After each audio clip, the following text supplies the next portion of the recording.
All right, welcome everybody here. Listen to the MVP podcast. This is episode 10. We finally hit double digits. Yay! Exciting day for us. We have Carey back on the show again. Second time on the show. First time we talked about it, she was just getting into her out-of-state deal, so out-of-state investing. We got a little bit of an update from her on that one. She's actually opening up another venture for wholesaling. So she talks a little bit about that, but it's still in its like grassroots, like infancy stages. So she's like, stay tuned with that one. Once she gets that up and going, she's actually going to bring her brother on, who's into wholesaling as well. We'll have another show. So she's going to be a 3-time show on here, which is exciting. And then we talked a little bit about how COVID's been affecting her market and what it's been doing for her and her investing and her clients. So without any other hesitation, let's just bring her on. Let's you ready? do it. All right.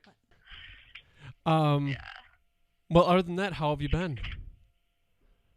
Really good. Good. Busy. Yeah. Good. What's been keeping you busy as of last time on the show? So, I sold a 3-family this week, and we've been going forward with that duplex purchase in Waterville, Maine. Nice. And you've checked it out by now? Sorry, what? Have you checked that out? I know before when you put in the offer, you hadn't seen it yet. Yeah, I went to the inspection. Nice. How was it? And it was great.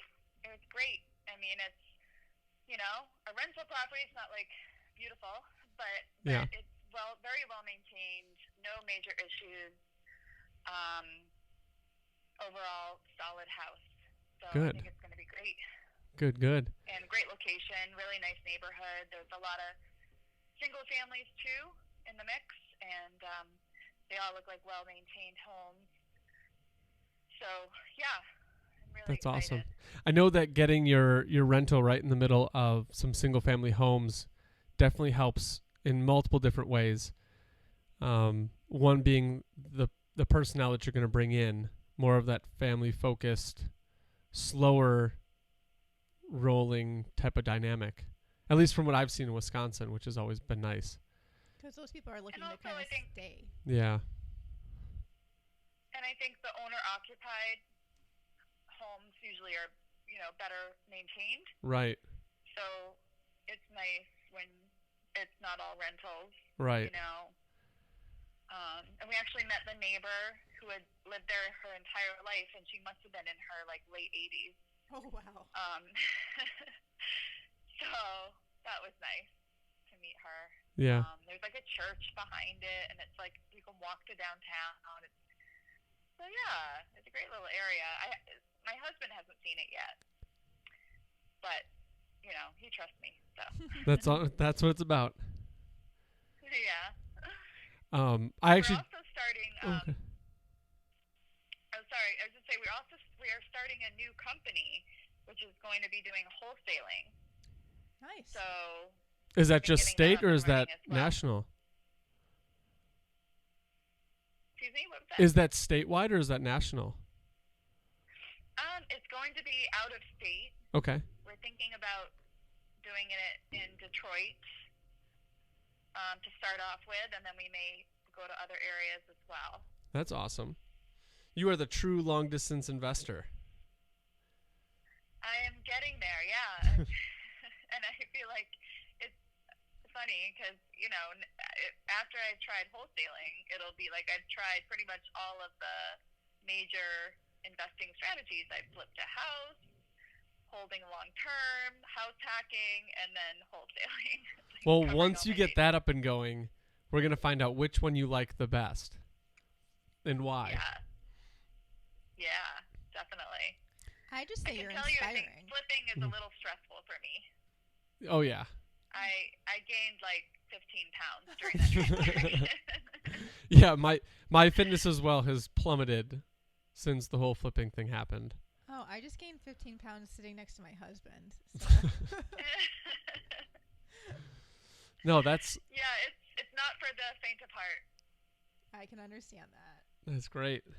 Mm-hmm. Tell us more about that threeplex. That wasn't on the table before, or it wasn't mentioned, I guess. Tell me more about that That was threeplex. a listing that I took in Somerville, right near Boston, and I sold it. So I was the listing agent on the deal. Mm-hmm. Somerville happens to be a very, very hot market. It's because it's very close to Boston. It's cooled off a bit because of COVID, like all the urban areas have. But Mm-hmm. this 3-family was listed for 1.5, and it was on the market for 10 days, and we got a cash offer.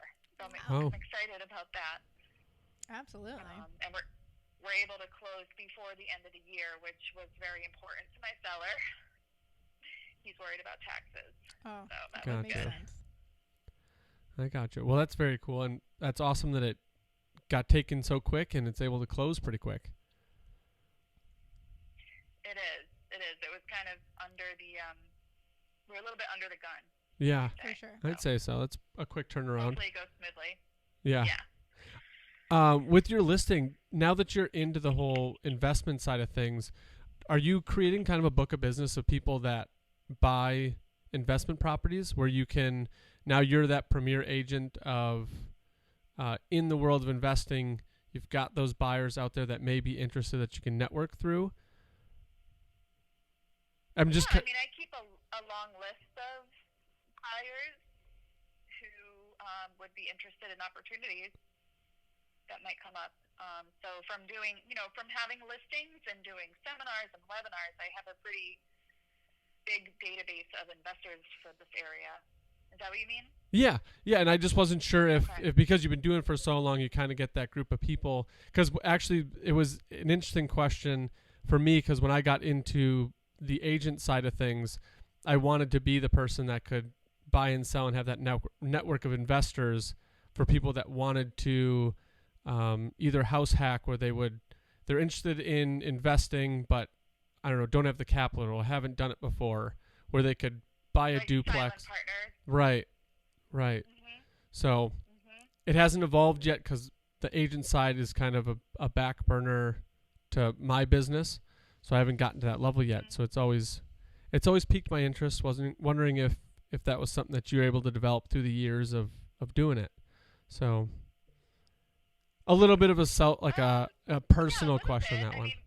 We did partner with someone on our flip, who we know through working in this area. They're actually contractors that we work with a lot. They've done a lot of flipping in the past, so we successfully partnered with them on that. That was really nice. That's the only time I've partnered with someone so far. But yeah, that's an interesting thing to consider. Definitely, on the bigger purchases. In Waterville, Maine, it's such a low price point that the nice thing is you don't have to do that. But if we were to buy something around here, that would be a great thing to think about. Yeah. I always thought it was like a good way of trying to, I don't know, motivate people to get into real estate investing and see the world of it. And that's why I was trying to push it, at least just like a duplex. If it's somebody that wants to own property but can't buy their dream single family home, saying, hey, the opportunity is out there to buy a duplex and get some of that mortgage paid for by the people that live right next door. You can create a fund where then you can go buy your single family, the space you're living in, you can rent, and now you've just created a stream of income for yourself. It just takes a little bit of patience, a few years to live in a duplex, which at that point they're probably renting anyways. So you're not really changing your lifestyle. Just trying to like get into the mentality of that and try to spread that out a little bit. That was my hope. Yeah, another thing is you could, if you're lucky enough to have some healthy appreciation in your market and in your first property over the first 5 years, you might be able to take a HELOC and use that to either buy a single family, like you're saying, or buy an investment property. Right. And that's location based. Yeah.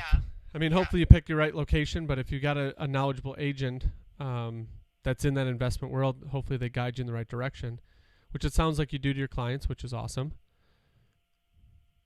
Another thing that you just reminded me of too is in our office, Keller Williams Realty Cambridge, we have an investing club that we're kind of kicking it off. We were going to do it right in the beginning of the year, but then COVID hit.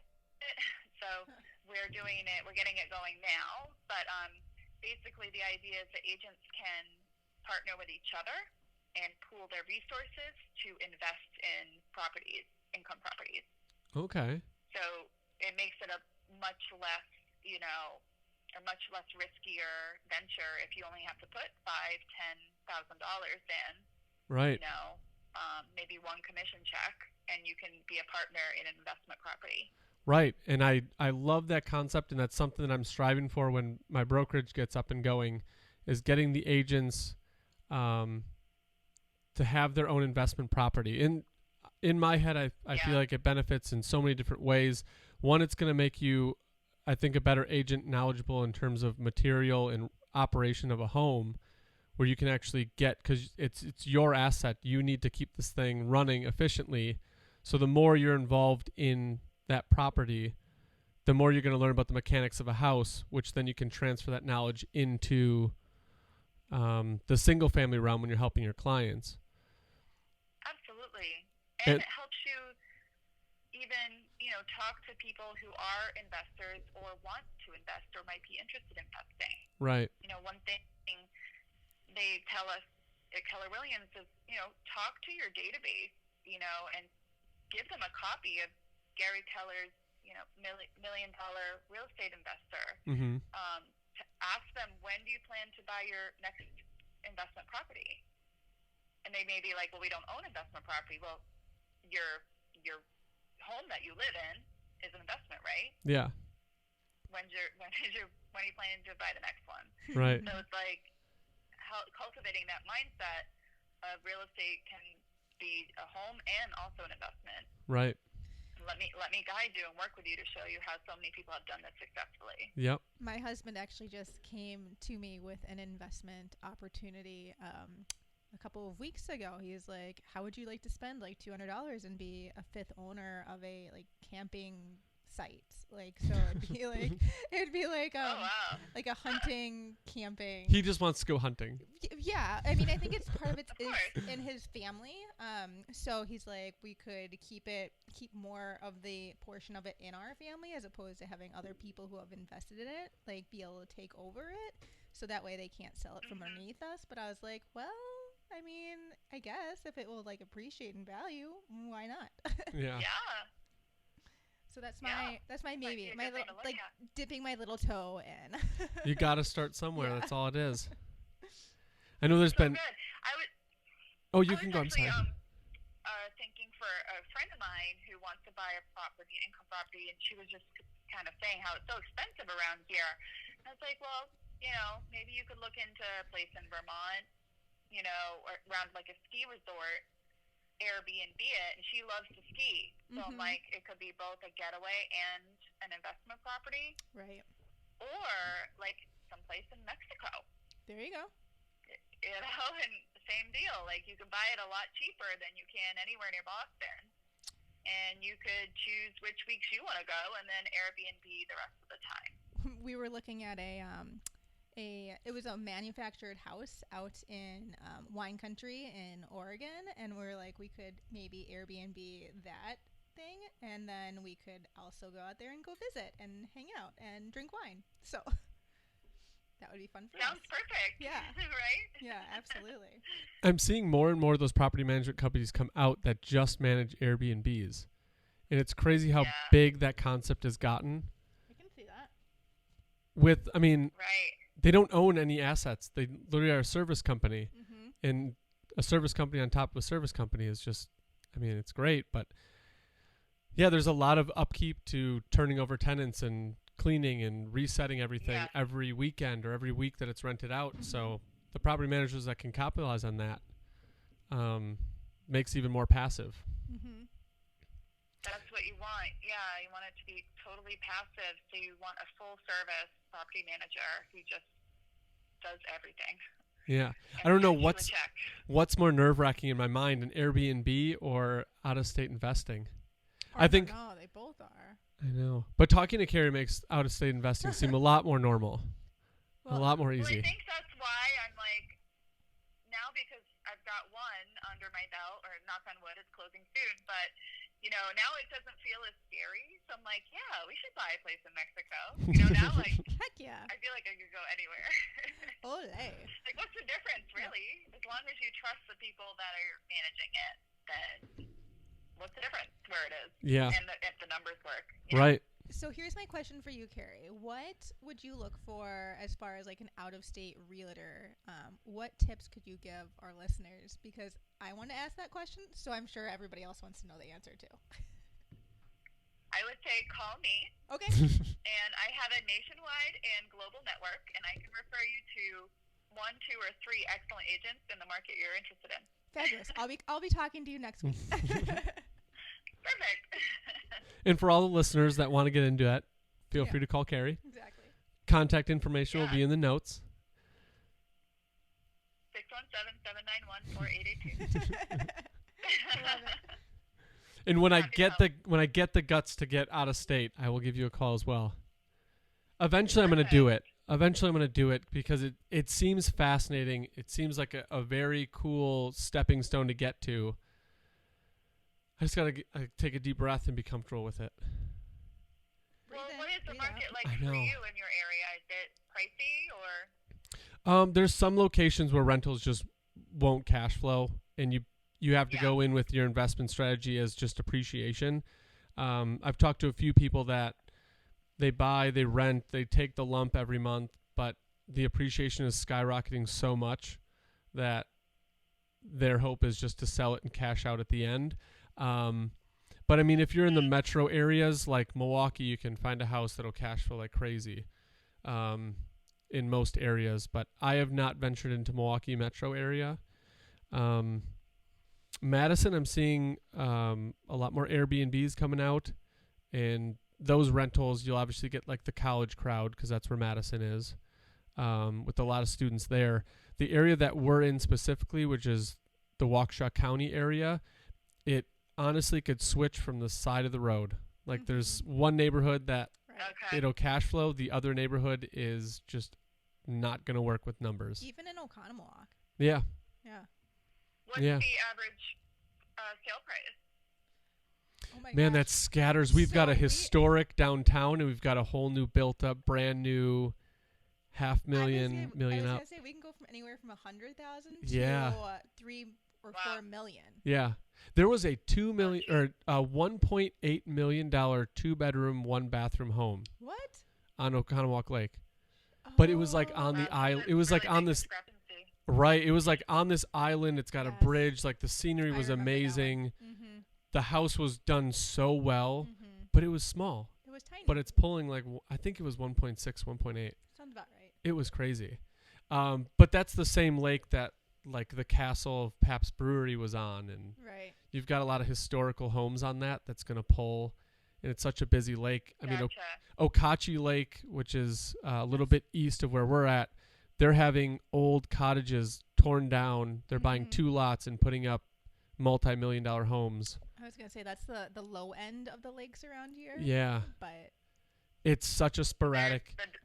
And that's what I was talking about. Like, having a field day. yeah, you turn the street or you turn the corner and you're in a whole different market, which is it's cool in one aspect and then it's difficult in the other, because it's cool in the fact that you can blockade this 1 mile stretch and you can look for this type of home and you can invest really well in that neighborhood, and then but the surrounding area to that you can't touch.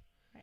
And then if you want to get into appreciation, that surrounding area would be great, but in the middle there's really nothing.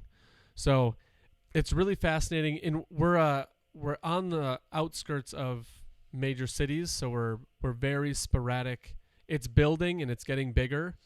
Like we just had 3 major condos built downtown. yeah.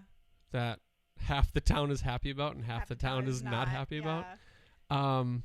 You'll see major protests going on. I know. It's crazy. And then there's a fourth condo that has the possibility of being built that the town is that the residents of the town are trying to buy up the land to make sure that it's not built and it's turned into a park. Yes, it's either a park or a major condo. Yeah. We don't know. Wow. So, yeah, we're a wild card over here. Yeah. But the nice thing is the city is very, very progressive. They want to develop. They bring people in.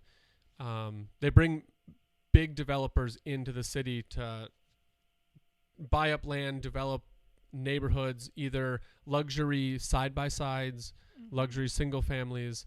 So we have the biggest fleet farm in the state. We do. So it's very sporadic. So I wish we could give you like a fleet farm. It's like Home Menards. Depot. Yeah. It's interesting. Oh. Yeah. That's our namesake. We've got the biggest fleet farm. That makes us sound very Wisconsin. It really does. Yeah. It makes you want to like call Charlie Barons or Charlie, you know, the up north guy. Oh, I don't know his name. It's Charlie something. The guy that does all the Wisconsin. Yeah. Yeah. Have you seen that guy? He I does don't the Keep Her Movin'. That guy. Is that who you're talking about? No. Oh, I'm I thought talking that's who about you're talking the guy that's from like the Upper Peninsula. From can't think of it. Talk about side tangent. Sorry, Carey. We got distracted. Back to the main topic. Yeah, we can edit that part out. But anyway, it sounds like you can get a cash flow, but maybe those properties are priced a little higher. Yeah, they are. The cash flow is going to be lower in this area, but the security of your investment is a lot higher. So I talked to a lot of investors within the metro areas, and they say, yeah, you're going to cash flow. The houses are cheaper, but the missed rent payments and the damage to properties and the age of the home is just a lot of negatives. And again, my tolerance level is not there. I'd rather cash flow lower and have more of a, quote unquote, guarantee. So that's why I try to stay within Waukesha County. There's been plenty of, you can always, not always, you can majority of the time cash flow with like foreclosures or off-market deals, because that's where I found all mine. They're all either a foreclosure or off-market, but that comes with expenses of marketing. So I send out mailers, I go to auctions, and it's a lot more legwork rather than just looking on the MLS or Facebook Marketplace for investments. But either way, it's been fun. But yeah, we stick to very like rural investing. Okay. Definitely. Singles or multis? So far they've all been single family. But the one unique part that I got with the previous, well, now 2 homes ago, bought the lot it was a single family brick home, 1-story, very basic, 2-bedroom. It's actually built on 2 lots. So for the price that we purchased it at, we can split the lot and then build a duplex right next to it. And I've talked to the city about it needs to look like a single family home, so we need entrances on the back and the front. So we've worked out all those dynamics. But yeah, the money to be made was on that second lot that we could parcel off, which was kind of cool, buying it at one price, and it's actually more valuable as 2 pieces. Totally. And you get a lot more creative with more land. Like Milwaukee is one big giant grid, and there's really not a lot of flex space. But out here, you can get kind of creative with land and split it. And at least in Oconomowoc, they're pretty willing to do that. That's great. Yeah, it's been fun. In your area, do you have like a median when you're looking at investments? Do you look for area first? Do you look for price first? Do you look for asset class first? How do you kind of narrow your scope down?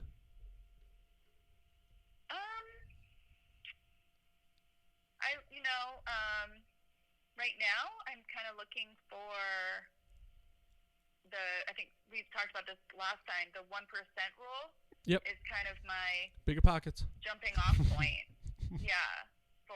For finding areas that work, because I don't know how people just invest for appreciation. I don't go with that. I need to see cash flow from day one. Yeah. Even if it's $100 a month. months, there has to be some cash flow. Right. So, I know some investors are okay with breaking even. I don't know how you could have it costing you money. That's not an asset. Mm-hmm. It's costing you money. Right. So as long as there is positive cash flow, I'm gonna, take a look at it. Mm-hmm. And what we did with our purchase in Waterville, Maine, was we used our HELOC from our duplex in Stoneham or Boston, because we had really good equity in it after 5 years. So we borrowed against our line of credit and were able to put the down payment. So that kind of determined what our price point would be that we could work with. Okay. We didn't want to use all of it, so we used a portion of it, and that allowed us to leverage the house we already have and buy an investment property. So now what we're planning to do is take any cash flow from that property and put it right back into the property. So it should cash flow around, almost $300 a month, and we're going to just put that right back into the mortgage. And when we build up enough equity, we can borrow against that property. That's when it gets fun. And buy another one. Yeah. That's when it starts to expand very, very quickly. Oh boy. Yeah. Yeah. So that's like the overall thing we're looking at. So with every property, it will kind of be the same thing. Like, well, how much equity do we have available to use? Mm-hmm. And where can we buy something with that down payment, with that amount of money? And, typically you have to put 25% down for an investment property. So where can we buy with that amount of money that has at least 1% cash flow per month? Right. 1% of the purchase price per month. I like that mindset. And not cash flow, gross income, sorry. No, it's all right. I think that's super cool, and I thank you for sharing that one. I think it's very cool to see how other investors look or start off with looking or what market I can get into or what home I can purchase or what asset class. Because you talk to any investor and their starting point is going to be different. They may be in a different market. They might be in a different financial standing. They may have different assets that they can leverage. So when people come to me and they're like, hey, I want to pick your brain about how I can start getting into investing, I'm always welcome. I always share how I go about it, but I always tell them like, hey, talk to like 3 other investors. They're going to invite you in. They'll talk to you about it, but there's so many different ways you can look at a starting point. But the fact that you're actually starting and talking to people is what's going to get you started. And I think a lot of it really boils down to common sense, right? Mm-hmm. I mean, it's like, what do you have to work with? Right. And if the answer is nothing, well, how can you partner with someone, or how can you, get that together? Right. How can you leverage your position? And then, what are your goals? So, and then, like, whatever your situation is, then you just have to figure out what's going to get you from A to B, basically. Yeah. I mean, I guess that might be simplifying it a little bit, but after 10 years of working in real estate and, listening to endless podcasts and webinars and reading books, it really does come down to that. You just have to sit down, figure out, what do I want to do and how can I do it, Right. It's not rocket science. No, it's not. It's just getting started. And I know they say that on Bigger Pockets all the time, which I don't know if we can give a shameless plug to another podcast on a podcast. But they always just say the hardest thing is getting started, but you got to start somewhere. Just start talking to people. The sooner the better. I know. I'm sitting here like zoning out because I'm brainstorming on like, how can I get started? Like, quick. Yeah. And it's funny that you're going to do long distance real estate in Detroit. I don't know if you listened to it, but like 2 years ago, they had a guest on Bigger Pockets, who she lived in Detroit. She gave her whole background. She didn't have a lot of money. She was working paycheck to paycheck just to pay bills. The kind of story that I like to hear because it's real. And she was in that cycle, and she bought her first home in Detroit. It was when the market crashed, so I think she picked up the house for like $8,000. It was like all of her savings. And then went in, did the work on nights and weekends, and then got a tenant in, and then leveraged that to get another one. And now she's got like 8 rental properties, and that stream of income has surpassed her day job. She still does the day job thing, but I thought it was just a super cool story. And the more and more you listen to podcasts and you hear people talk about where they started and they can do it, you just got to like take the first step. And you might have to hustle. Yeah. You do have to hustle. That's for sure. Yeah. Unless you are already wealthy or someone who is wealthy is supporting you, you might have to hustle in the beginning and really just make it happen. But there's so many rags to riches stories in real estate, and I love that about it. Like, think about all the immigrants that have come here and around the Boston area. There's a lot of that. People who were born in other countries come here with virtually nothing, and they've built a life through real estate. And it's like it's amazing to me how some people don't see the potential. It's available to everyone. It is. It's the hidden secret. One of the great stories I love. Sorry, go ahead. Oh, I was just gonna say, real estate's like the hidden gem. Like, no one talks about it. It's built up to be this complicated thing. But it's always right there. It's right there. Yeah. It's super simple. But sorry, I cut you off. What were you gonna say? Oh, I was just gonna quickly mention a similar story of this. He's actually a Keller Williams agent, mega agent. His name is Ben Kinney. Actually, I think he might be on I forget exactly where he's based out of. I think it's on the West Coast or in like Oregon or something. I'll have to check. I don't know offhand. But he was born in like absolute destitution, poverty. He lived in like a shack with no heat and with his dad, and he didn't have a bed. He and his dad like cut a sofa in half, and they each slept on one half. This was in your book, wasn't it? What's that? This was in your book. Yes. Yeah. Yes. I was like, this story sounds really familiar. Okay. Keep going. Yeah. I just love him. I think he's so inspirational. So, basically, as a young man, he got a job. He was working for a cable company, I believe, going door to door. And this woman who he was selling cable to, invited him in. And he asked her, like, something about her condo. And she said, no, this isn't a condo. It's a duplex. I own the whole thing, and I rent out the other side. And he was like, wait, what?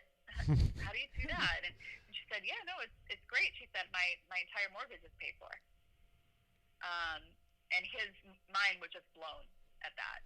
And so he called a mortgage guy that he knew, or found, I don't know, looked him up, I don't know, and found out exactly how much it would cost him to put a down payment on a duplex in that area. And at that time, it's way back when, but I think he needed like $11,000. So he went and worked nights and weekends and picked up all the overtime that he could, and he saved up $11,000.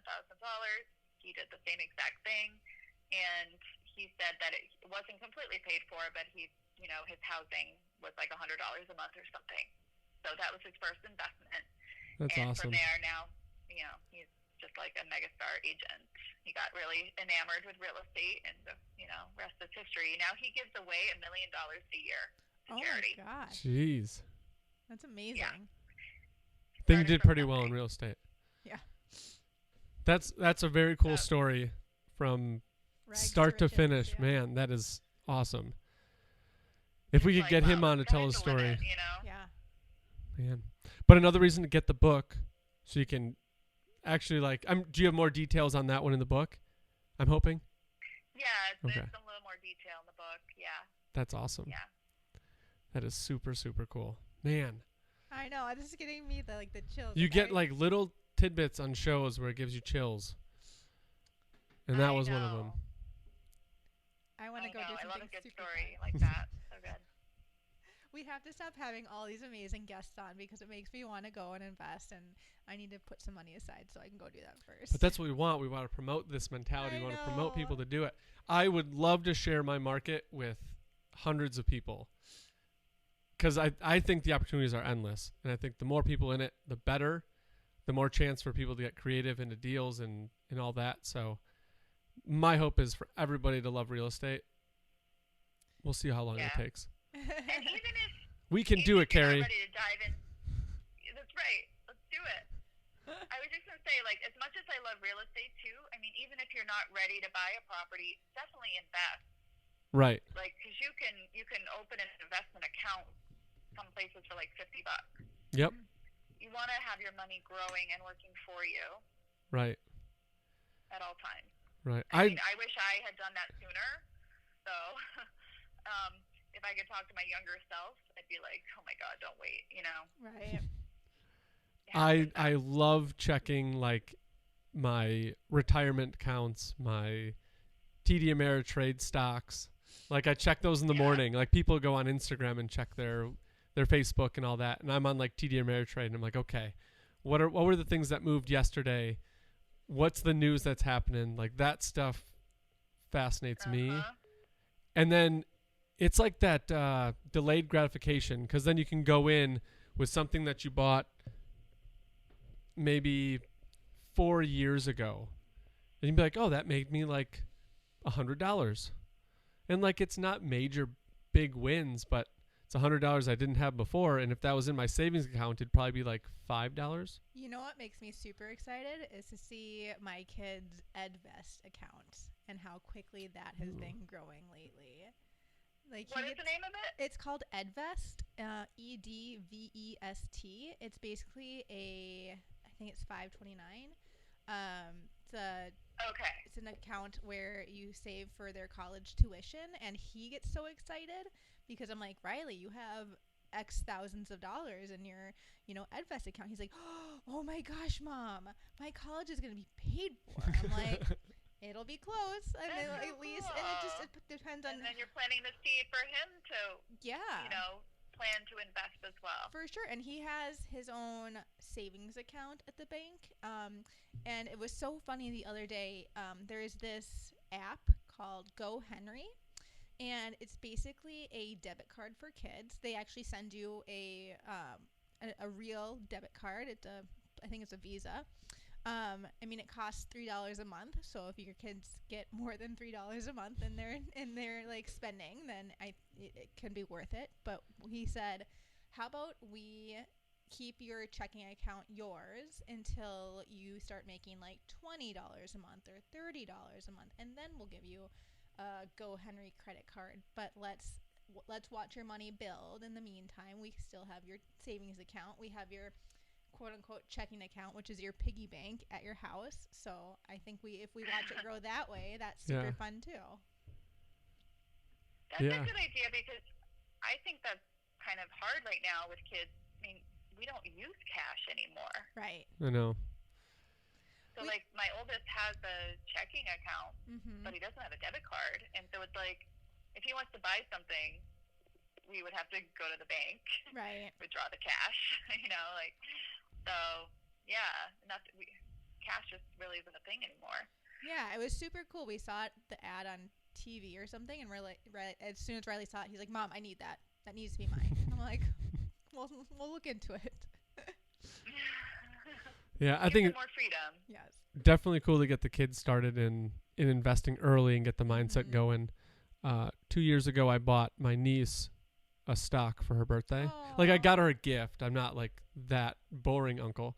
Like she got her birthday gift. Like I definitely can be, but I got her a gift. And then like when it was all done, I was like, hey, I want to buy you a stock. And she was like, what's a stock? And I was like, great learning moment. This is why I brought it up.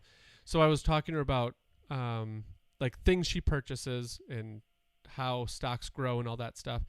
And I was like, what stock do you want? And she's like, I have no idea. And I'm like, okay, well, where do you shop? And she was like, I think she ended up with like, what was the company for kids? It's a subsidiary of Gap. Oh, okay. So I was like, well, you can't buy stock in that company because it's actually owned by Gap. which was a whole rabbit hole we had to go down. But at the end of it, we bought a share of Gap, and in that year, I think it grew like $1.30 or something like that. Nice. Not a very good year for it, but it's one of those bigger companies not going to have a massive growth. So the next year following, got her a gift, got her a separate card, and it said congratulations, and I put $1.30 in her card. And she's like, what's that for? And I was like, that's your appreciation on your stock. And she was like, that's it? And I was like, well, what did you do for it? Right. You didn't do anything. Right. It's just $1.30. Yeah. And she's like, I guess that's a good point. But That's your first step to financial freedom, Right. young lady. I was like, So- now you have to go get another one and another one and another one. Right. And see That's which ones go right. the most. So every year, all my nieces and nephews get a stock. Oh, I'm such a boring Boring. uncle. Boring Such a boring uncle. uncle. Oh, that's That's I funny. know, I but love it. I'm thinking of doing the same thing for my kids for Christmas. They're It's- probably good. You know what? My oldest though is kind of into money. Like he always wins at Monopoly, That's so And- funny. and I think he's going to be a very shrewd businessman. Actually, That's so awesome. I think he would actually get a kick out of it, a stock or something like that. I used to just ask instead of like diapers or whatever. I was like, just put money in his EdVest account. Like, we don't need anything. He certainly doesn't need anything. He's one. Like, what is he gonna remember from Yeah. this Mhm. Christmas? Just put money in his EdVest Totally. account. Yeah. And they were like, no, we can't do that. That's awful. I'm like, no, it's not. It's totally fine. No, it's the best thing ever. Yeah. And I have to ask, When he's do you 21, he's going to be pumped. Yeah. right. That's the payoff. And I don't know, because we didn't have like all the instant like likes and all that stuff. Yeah. That's got to be hard for them growing up. Everything's instant, and then like Mhm. 21 hits, and you're like, hey, remember that thing we did when you were 5? Yeah. Like, here's your benefit. Yeah. I don't know if it's going to be like a light bulb moment or something. I'm I curious. think if you keep talking to them about it and you keep explaining it to them, Yeah, perhaps. maybe. I I don't know. know. Yeah, Do and you play hopefully the? It's growing over time. That might be exciting to watch the numbers grow. Yeah. Yeah, we should get one of those giant tickers in his room Yes. where he can see it daily, like the Yes. stock market tickers. That's funny. I love it. Do you play the old Monopoly with the cash, or do you play the new Monopoly with just the card? Have you I seen that didn't one? know there was Oh, a new yeah. one. Oh yeah. Oh, that's awful. I do believe we have both. Yes. The new one is, I can't even play that with my son. He beats me every time. Oh my gosh. So I think we stopped playing that one because That's I just funny. can't. I'm kind of competitive, very competitive. Oh, so and am I I. just can't handle it. No, absolutely not. No. We do. Although he beats me in the other one too, it just takes longer. Yes. So. And they get bored, and then it's like, ugh, I don't want to keep doing this anymore. Yeah, I stink at Monopoly. I don't know what my problem is. I think what happened was my husband is like, he's just like figured out the strategy. Like he has like a foolproof strategy, and then he taught it to Benjamin, Oh, my son, and now I suck at it because I don't know the strategy. They're That's keeping it funny. out of your head. I kind of rock Monopoly at our house here. I'm like, no, you're not going to win. That's my money. Thanks. I don't know unless I've played Monopoly. Oh my gosh. Hey, I My, know how to make real money, so it's fine. my That's son true. won't play it with me anymore because he's like, I don't want to play this, Mom. Mom, you always win. Sorry. Yeah, Le- it's not mom fun to lessons be right beat at there. Monopoly. That's funny. It's kind of depressing. But as long as you can do it real Go life, bankrupt. Yeah, I You'll mean, you're be doing alright. it in real life, so you're kind of, Yeah. winning. and you let him win. I That's know how you I do. pick myself back up. I'm like, well, I'm doing good in real life. If he ever asks me, I'm gonna let him know that you told me that you let him win. So I guess the Okay. question, or I guess the question is, when are you going to buy your first hotel in real life? That is the question. Right? Man, that's a whole Yeah. different asset class. I know. Well, I told you about that. The Airbnb in Mexico, that's coming. There you go. I'm That like dead set on that. that can be considered a hotel. I'll rent from you down there. That's fine. Perfect. Yeah, I can't wait. I might have to wait till COVID's over. Yeah, Yeah. that'd probably be smart. That's the Take a next flight thing. Safely. We'll see. The next thing we're gonna bring up. What is COVID doing to your market right now? Yeah, it's a great question. So what it's done is kind of turn the tables of usually the urban areas, downtown, Boston, Cambridge, Somerville are the very, very hot markets. and the suburbs are good, but not as crazy. And now it's the complete opposite. So the urban areas are still seller's market, but definitely have taken a hit. And I think so. I just pulled the stats for multifamily this week in Middlesex County, which is kind of not Boston proper, but greater Boston.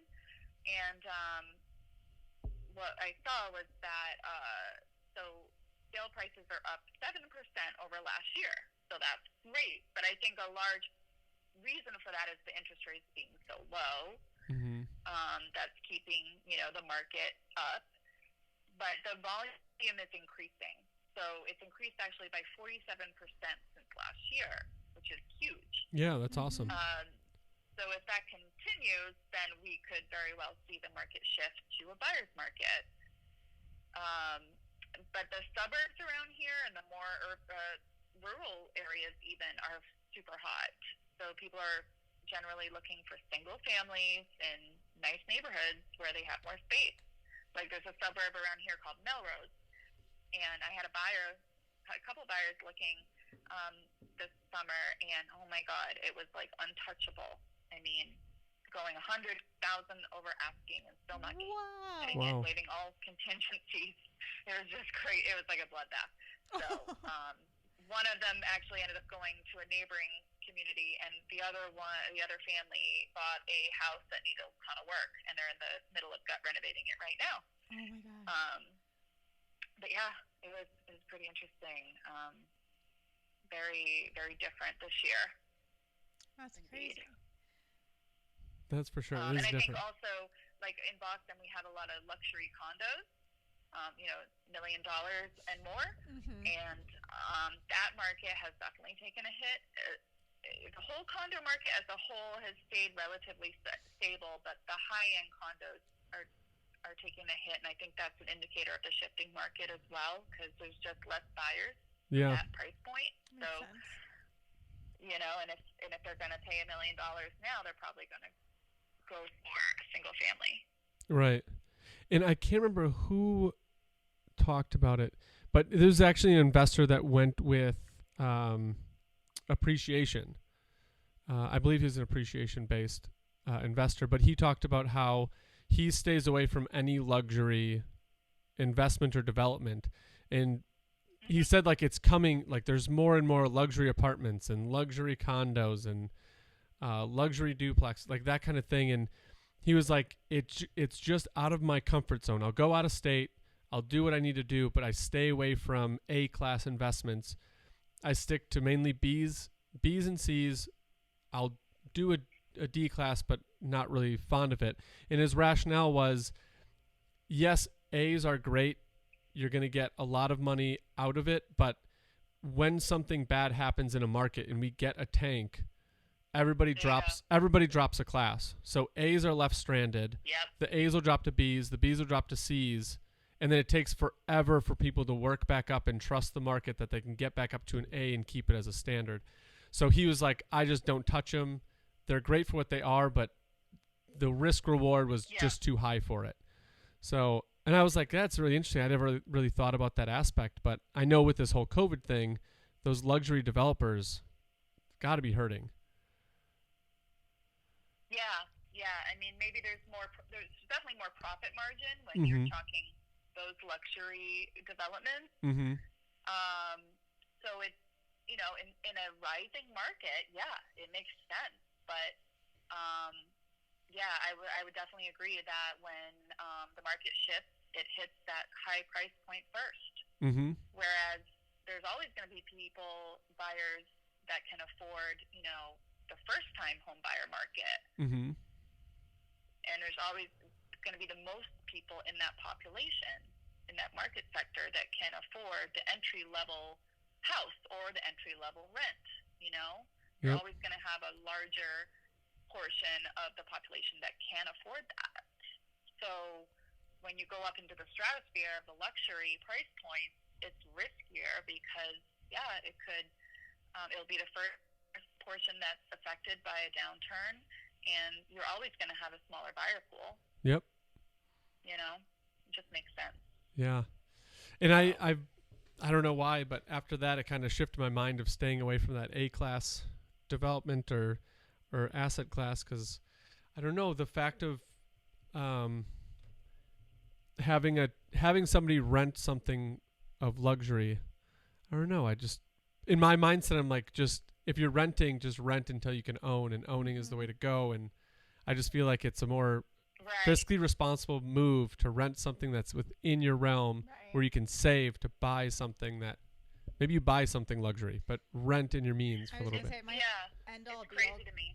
end all be all goal is to have a condo or a duplex or something where I do not have to maintain the land, because like that's my biggest pet peeve. I'm like, let's tear out as much grass as we can and just like hardscape, because I don't want to take care of it. Got to go to California. They just put turf down. Yeah. And then they spray paint it green. Well, in Oregon, have you seen that, Carey? No. In Oregon, he had his whole yard turfed. And I mean, I used to own a doggy daycare where all we had was AstroTurf in the yard, and I loved it. Like, I loved it for so many reasons. But I'm like, can we just put AstroTurf down in our yard? And my husband was like, Natasha, that would cost us like $10,000.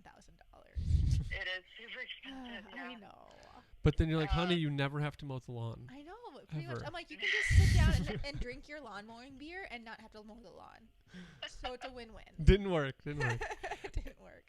And then in Arizona, apparently it's just all gravel. Yes. So you can go to Arizona as well. Yes. Okay, that's fine.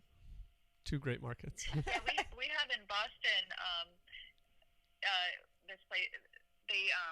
It's called the Seaport. It's a neighborhood that's right on the harbor, the sea, and it's just recently developed in the past 10 years. But they have all these luxury residence hotels where they're renting like a studio apartment for $3,000 a month. And apparently they've been very hard hit. They're operating like 50% occupancy right now. But yeah, I don't understand why someone would pay that $3,000 a month. That's so much. To rent. Right. For a studio. So I think part of it too for me is just the mindset. Like, why would someone do that? Right. But they of course have all these amenities, and they really don't ever have to leave. Right. They have everything at their fingertips, their fitness center and food and, concierge service all the way. So I think that's the draw. Yeah. Right. Yeah. And I do forget, I always forget about the flip side of it, where you've got the people that have owned homes and they're trying to downsize, but they don't want to lose like that nice feel of maybe they own the luxury home, they sold it, they cashed out, and then they wanted to downsize, move to the city, and get that concierge like nice amenity type. I forget about them sometimes, but I know that there's funny because my husband used to live in a high-rise apartment building on Lake Michigan, and he was telling me that he had a ton of clients from his country club rent out apartments down there because they finally sold their large estates or their large houses and wanted no maintenance. They wanted everything at their fingertip, and they wanted everything taken care of for them. So they would just rent these very luxurious apartments, and they loved it. Yeah. But I don't think that's for everyone. There's definitely clearly a market for that lifestyle. Yeah. Whereas I'm like, oh my God, you've got to invest that money. I know, right? I guess if they're self-made, then let them play around with their money a little bit. Right. People are different, I guess. Yeah, for sure. This is going to be just a question out of left field, but it just popped in my head, and I don't know why it popped into my head. But I was visiting my sister. She lives in Baltimore, and I was going through their downtown area, kind of where like the Under Armour campus is. Mm-hmm. I don't know if you're familiar, Carey, with that area. I am. You are. Yeah, you are. Not too much. I just group all of the East Coast. This is my ignorance. I group all of the East Coast as one state. You're just East Coast. That's it. And I don't know if you have homes like this in your area where they're literally the single family homes, but they are joined by walls. Like row homes. Yeah, each one. Like attached single families. Yeah. Yep. Yeah. But they're called row homes. They're called row homes. Here. Oh, there's not a lot over there. Row homes. Well, there's some. They call them brownstones in downtown Boston because they're all brick. Yep. Yeah, so down in downtown Boston, but a lot of them have been also carved up into smaller condos. Right. Okay.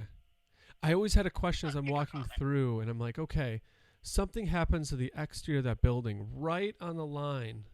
You're screwed. Who's taking care of that? Who delineates I think it's who's, where it starts. or like if that wall interior gets damaged Actually, and both I sides are, sold a house like that this summer. Come to think of it, and yeah, they shared one wall, and they didn't share any expenses. Actually, they actually just, if the roof needed repair or replacement, it would just be their portion. Mm-hmm. Or anything on the Whoa. exterior, same thing. They just delineated it right down the middle. Yeah. So they had nothing that was shared. Because most of the time it's brick or some like Yeah. hard porous, yeah, So I mean, unless there's a fire, there's not a lot of shared. right. There's nothing that's really shared. Yeah, I was always just curious because like we don't see none of them out here. No, We've I got mean none of there's a couple here and there, but they're not brick and they're not. Yeah, Yeah, I mean maybe if you go to downtown Milwaukee. yeah, some of the commercial stuff. Yeah. I don't know. It was just a peek, and I don't know what you said, Carey, but it popped that question in my mind, and I was like, oh, I finally have somebody in that market that may have an answer for me on how that goes. So I had to ask the question. Yeah, it's probably case by case. Yeah. But in that one example anyway, the place that I sold recently, it was just completely separate. Mm-hmm. Or there might be, a shared reserve fund sometimes. Kinda or like they a might share condo? Insurance. Yeah. I don't know, but it can be separated for sure. Interesting stuff.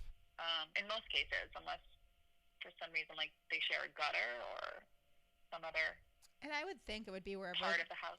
wherever the problem like originated from. Like if there was something electrical or. I don't Yeah. know. Yeah. But one thing I was going to say, too, just to follow up on the COVID conversation, is I think it also just taught us that, you really just, you don't know what's going to happen. I mean, life and real estate are very unpredictable. And, for example, a lot of landlords that had properties in the, areas around colleges. Mhm. Boston's a big college town, and there are neighborhoods that are almost completely college students, and those areas have historically been the hottest rental markets, Mm-hmm. with great rental income, Oh, you yeah. know, and they have probably been the hardest hit by this whole Yeah. thing. Yeah. They're completely vacant. They're ghost towns. Oh no. So, I just hope they had their that's one reserves set example. up. Yeah. I mean, they've probably been gouging the college kids for so long it doesn't matter. But, one year won't be the end of the world. But yeah, rents have definitely taken a hit Yep. in Boston. Big time. A lot of more vacancy, and the eviction moratorium meant that a lot of tenants could not pay rent and not be evicted. Yeah. So that was big. Man. I just hope it goes back. Yeah. I do too. Yeah. Let's hope and pray. Every day. Yeah, I just thought I hope would and pray. mention that because the rental market is also a big part of, this real estate market over here. Yeah. Well, you'll have to keep us updated with that one. We're like nearing the end of time, and I wish we could keep it longer. I got Okay. yelled at. Did I tell you that? Oh, I didn't tell you, Carey. I got yelled at last week because she was like, okay, we have to wrap this up. It's like, okay. So I've been very conscious with time, and I don't want to keep her over again. And I'm giving him hand signals to let him know how much time we have left. So I'm trying to be courteous there, but You went way over last week. I mean, way I am over. sorry. I'm sorry. I get on rolls. I'd keep going right now if you didn't give me hand signals. I know. The silent yelling. But I want to be courteous of your time. I appreciate you coming on again. It's always great talking to people outside, and it was cool to see the movement that you've had since it was 2 weeks Yeah. ago. So congratulations A on lot that. happened for you. Way to go. Yeah, thank you. Keep it going. Fun Keep pushing. role. I'm And- just lucky Yeah, because I get to I'll hear about it circle every back and week. let you know how the wholesaling thing goes. Yeah, I'm excited please about keep it. me when you get that up and going. you're going to have to come back on and give us the goods and the bads of that, because that is a world that Sure thing. interests me. And I've only dabbled. Like, I dipped my toe in it in terms of, like, viewing. And I would love to be able to talk to somebody in depth who's in it, doing it full time, or within their portfolio of what they do. So that would be fascinating. I'm completely copying my brother, who has already started doing it. Oh, And really? He just told me about it, and I was like, count me in. I'm doing it. That's Love it. awesome. Yeah. We I'd need be to do a happy pass tandem. along the baton. The next time you come on, Yeah. we'll do a tandem. You, your brother, come on the Oh, show. Oh, There you yeah. go. That'd And be kinda great. bounce He's your an ideas. investor up in Portland, Maine. Oh, So, fun.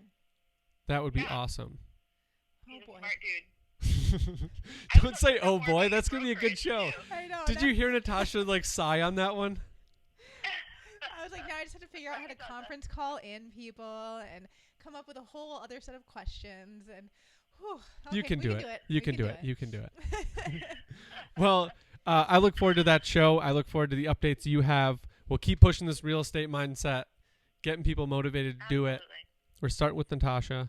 But yeah, I'm looking forward to the next show. I appreciate your time. Thank you so much. Thank you, Carey. Yeah, thank you, guys. Enjoy your weekend. Enjoy Oh your my gosh, my Thanksgiving. pleasure.